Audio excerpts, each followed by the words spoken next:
Hi hello అండి అందరికీ జై Shri Ram. Welcome back to our channel. ఏంటిది పుస్తకాలు దుకాణం ఏమన్నా పెట్టినామా అనుకుంటున్నారా?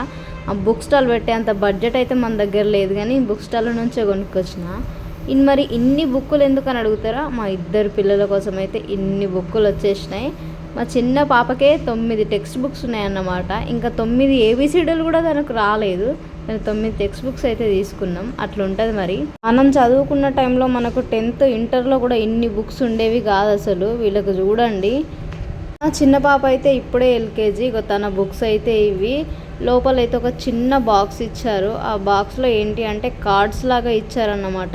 ఇదే ఆ బాక్స్. నాకేమో కొంచెం డిఫరెంట్గా అనిపించింది. ఏంటబ్బా ఇవి ఇట్లున్నాయని ఓపెన్ చేసి అయితే చూసిన.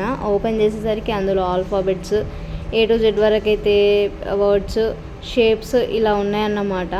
కానీ ఇలాంటి కార్డ్స్ ఇచ్చి ఏం లాభం అండి? వాళ్ళు ఆడుకునే వస్తువుల్లాగా అయితే ఆడుకొని పడేస్తారు, అస్సలు చదువుకోరు. బుక్స్ అయితే కొంచెం చినిగిపోతే టీచర్స్ ఏమంటారో అన్న భయం అయితే ఉంటుంది. ఇవన్నీ చూడండి, నాకైతే అస్సలు నచ్చలేదు. ఇంత కాస్ట్ పెట్టి ఈ బుక్స్ తీసుకోవడం, అందులో ఇలాంటి కార్డ్స్ రావడం, అంత బిజినెస్ అయిపోయింది ఈ కాలంలో.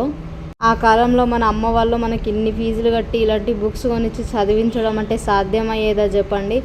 ఏదో ఫస్ట్ to 5th వరకు అయితే ప్రైవేట్ స్కూల్లో చదువుకున్నాం. తర్వాత కొంతమంది గవర్నమెంట్ స్కూల్లో. నేను కూడా 6th to 10th వరకు గవర్నమెంట్ స్కూల్లోనే చదువుకున్నాం. బుక్స్, యూనిఫామ్స్, మధ్యాహ్న భోజనం కూడా స్కూల్లోనే ఉండేది.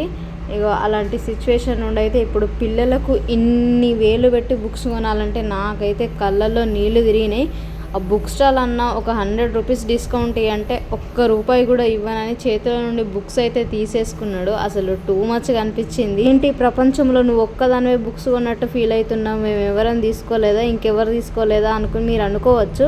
బట్ జడలున్నమ్మ ఎన్ని కొప్పులన్నా ముడుస్తుంది అన్నట్టు పైసలు ఉన్నోళ్ళు ఎన్ని రకాలుగా ఏం చేసినా కూడా ప్రాబ్లం ఏం లేదు.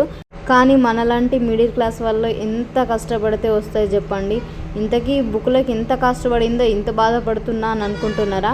8,000 రూపీస్ అండి ఇద్దరు బుక్స్కి అయితే. 8,000. ఎంతగానం బాధపడకుండా గవర్నమెంట్ స్కూల్లో వేయచ్చు కదా, గొప్పలకు పోయి ప్రైవేట్ స్కూల్లో ఎందుకు వేసడం అని కూడా మీరు అనుకోవచ్చు. ఇక్కడ మాకు దగ్గరలో అయితే గవర్నమెంట్ స్కూల్స్ అయితే లేవు. అందులో పిల్లలు చిన్నవాళ్ళు. ప్రైవేట్ స్కూల్లో అయితే ఆయమ్మలు ఉంటారు కాబట్టి కొంచెం ఏం టెన్షన్ లేకుండా ఉంటుంది. గవర్నమెంట్ స్కూల్లో ఉంటారో లేదో తెలియదు.